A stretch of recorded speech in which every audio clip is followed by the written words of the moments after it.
अखिल भारतीय मराठी चित्रपट महामंडळ निवडणूक समर्थ पॅनलचे उमेदवार आनंद शिंदे यांचा विजय झालेला आहे। आनंद शिंदे यांची बिनविरोध निवड झालेली आहे। अभिनेते विजय पाटकर यांनी आता आनंद व्यक्त केलेला आहे।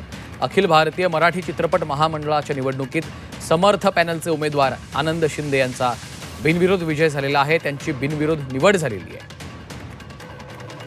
अभिनेते विजय पाटकर यांनी त्यांच्या निवडीचं अभिनंदन केलेलं आहे आणि आनंद देखील व्यक्त केला आहे।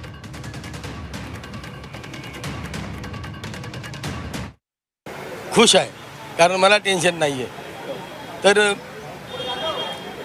जे 65,000 सभासद सध्या या अखिल भारतीय मराठी चित्रपट महामंडळामध्ये आहेत, तो सर्वांना अधिकार मिळायला पाहिजे होता मतदानाचा, पण तो मिळालेला नाही आहे। म्हणून भरपूर कलाकार नाराज आहेत आणि फक्त मला वाटतं 1-1.5 कलाकारांनाच तो चान्स मिळालेला आहे वोटिंग करण्याचा।